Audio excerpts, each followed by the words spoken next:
Ah, all right, folks. Welcome in. Welcome in. Hope everyone has had a good weekend. Hope everyone's had a good weekend. Hope it's been refreshing. Hope everyone took some time away from the charts because it's needed if you want to perform at your best. Right? Usually I take Saturday as a day away from the chart. And then, obviously, on Sundays, since you guys are watching this, we're back at it. We're ready to attack.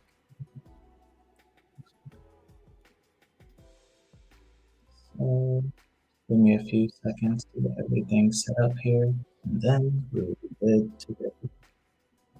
We're gonna go over, of course, the economic calendar today to start out things, and then after that, we are going to be taking a look at the charts, obviously, specifically like doing our top-down analysis, and then kind of what we can expect going forward since the market is now finally, after 2 years, trading at all-time highs.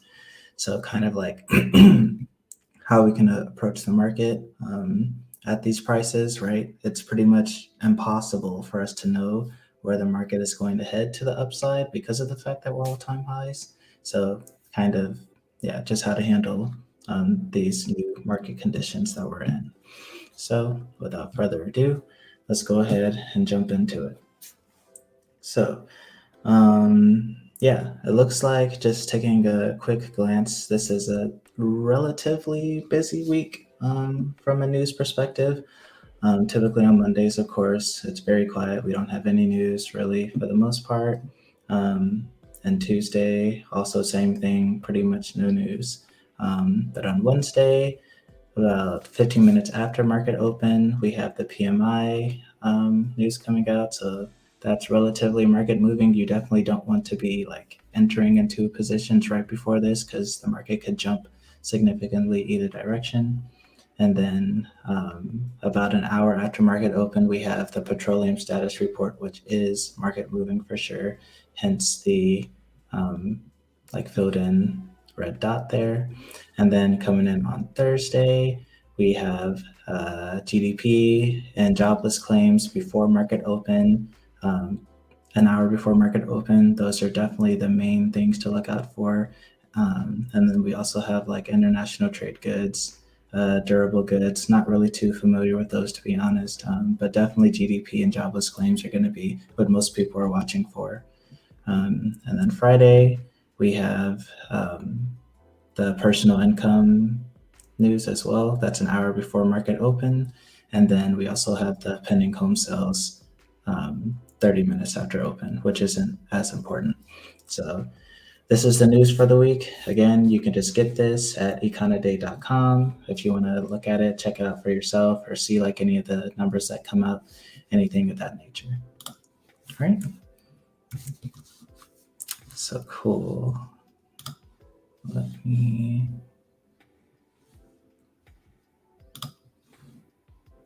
All right, cool. So here we are now over at the charts, and you guys know the drill. We got to do our top-down analysis. And right now we are looking at the S&P 500 futures. That's what we're going to be going over today. So let's zoom out to the weekly chart and just kind of get a good overview of what we have going on. So first things first, actually, let's jump off of the S&P futures real quick and just go strictly to the S&P 500. So again, like I was mentioning at the beginning of this video, we are now finally trading at all-time highs. I have to use SPX kind of for this, because if you look at the S&P, right, we did cross our all-time highs, but we had been, if you just look at the S&P futures, we had been above all-time highs technically on the S&P futures for a while, but we didn't have like any crazy reaction to it because futures work a little bit differently than like the actual S&P 500 index itself. So that's why I'm pulling up the SPX, because on Friday, this is the day that we actually crossed all-time highs. was this past Friday, right? So the like S&P futures move a little bit differently than SPX itself. So that's one thing to keep in mind. Let me switch my tab over here real quickly. There we go. All right. So yeah, that's definitely one thing to keep in mind. So because of the fact that we're at all-time highs, we have to trade a little bit differently, especially when it comes to us kind of trying to take plays to the upside, right? Because it's impossible for us to like know where the market could potentially head. There's literally nothing above here. Like theoretically, it could just keep going and going and going. So it's kind of a little bit tricky for one, like where should like our take profits be? And then two, more importantly, is where we should be comfortable actually shorting the market, right? That's the more important thing, right? You don't want to just be trying to short at all-time highs because you're literally guessing at that point. Like again, there's no telling how high and how continuously high the market can go at this point. So that brings us into kind of like the game plan that we're watching for. So let's head back over onto the ES chart and get things started. So let's zoom in here. Let's hide all these drawings real quick so we can just look at a naked chart. Okay, so for those of you who've been kind of like watching these weekly analysis videos for a while, you'll know that I like to get like a good gauge of kind of, are we going to get continuation or not? And are we going to be trending or not based off of the weekly chart and how like the candles are closing and like relating to past candles, right? So typically the rule of thumb is that you want the current week's candle to be outside of the range of the previous week candle. And that's what we have right now, right? So this is the range of the previous week candle. And right now, as you can see, we are currently trading above that. So that's a good sign, especially if you're someone like me who likes continuation and like a lot of volatility and like the market to be trending. This is good news for you, right? So let's get rid of that. And yeah, as you can see, we're pretty much at the top. Granted, the weekly candle just opened like a few hours ago, but we're currently trading at the top of this candle. So at least for the time being, it shows that bulls are still being responsive even at these higher prices. But again, the question is, how can we actually trade this action in a reasonable and like sustainable manner? So let's go ahead and kind of get more of a granular look at things and see, one, what am I looking for in terms of like key levels and like areas of interest? And then two, again, like how can we trade these conditions since we've, at least for me personally, I haven't traded when the market has been at all-time highs, or like I was involved in the market, but not like, you know, seriously day trading, intraday trading, like hardcore or anything like that. So yeah, let's go ahead and get right into it. So the first area of interest that I'm looking at to the upside, to play an upside move going into this week, is everything in this area, right? Everything from this 6-hour demand right here. Let me draw it real quick. Everything from this 6-hour demand that we have here at 48.15 and up, right? Everything here and up, I'm looking to watch for bulls to defend these areas on pullbacks for us to make a play to the upside. Now, there are some areas of interest that are more, I guess, enticing and like more important than others. And those two would definitely be this 48.40 or 48.41.5, and then this 6-hour demand right here. Now, the reason that these are important are for two different things. So let's go ahead and let's start out with the 6-hour demand down here, right? So if we can see here, and again, if you've been watching these lives, you kind of can probably already tell like why I would treat this as more of a key level. As you can see, we ended up having a large reaction off of this zone, right? when we came down and we tested this 48.15, we ended up being able to get a 70-point rally off of this zone in one trading session, which is very significant for the S&P 500. So that goes to show you that people are obviously interested in buying at these prices, or else we wouldn't have been able to move in such a large manner. So that's what makes me interested in playing this zone if we do come back and retest it. Right now, again, is it guaranteed that this zone will produce a bounce if we come back and retest it? Obviously not. That's why you have to get your confirmation, gauge the tape, read the order flow, all these whatever like style of trading that you have, but wait for the reaction that you're looking for, which in this case would be a bounce once price gets here. But this is definitely one of the main areas of interest that I'm watching in the short term. The second one that I hold the most important, like I said, is this 4841.5 level. So let's talk about why that is. Let me zoom out. Here we go. So this was the previous high that we've kind of been rejecting at ever since this level kind of was established, right? Back here on this day is where we first created kind of this high. And then every single time we came up to retest this high, except for obviously on Friday, we ended up rejecting off of it, right? So this is where it was created back here. Then we rejected it right here. Another time here. We got pretty close on these two attempts. Same thing here.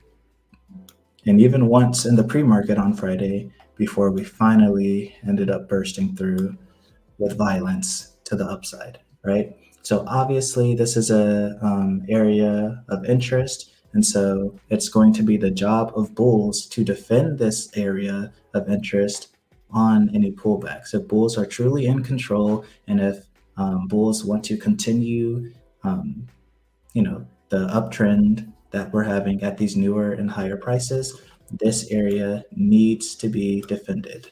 Period. No ifs, ands, about. Right? So those are the two areas of interest that I'm mainly watching. We do have some minor, I wouldn't say it's minor, but not like too much of like a key demand zone here, this 2-hour level. I just marked it here for context, just in case like price does come into it and we end up bouncing. I'm aware that it's there, but honestly, I'm not really paying too much attention to it. So some zones I do just like to kind of casually mark them off. But yeah, I just like to really have it there for context and not like something that I'm intensely watching, right? Now, in the very, very immediate short term, we do have this gap fill right here that I marked off.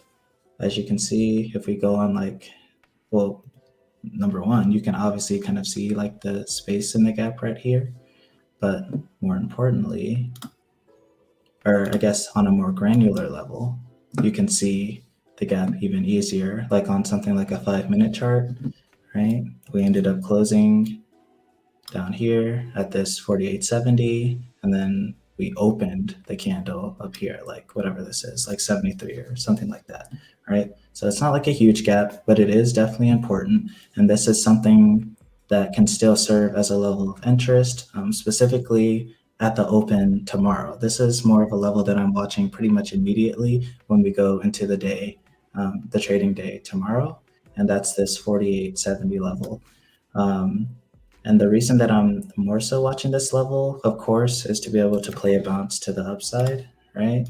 Have us come down here, maybe break a little bit below this, and then end up making a new like higher, something like that. But more importantly, like I was saying, since we're at all-time highs, it's kind of dangerous to be shorting up here because you don't really have any context of where the market could head and how much higher it could head.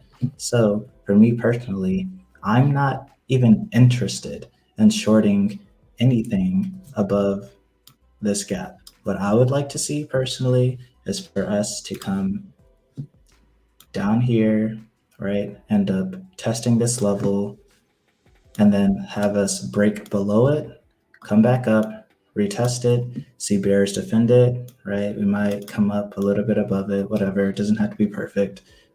Again, that's the whole point of like gauging a reaction and like getting confirmation first. But ultimately, I want to see this. If we're going to start being bearish, I want to see us have weakness below this 4870 gap fill and like the open of this weekly candle.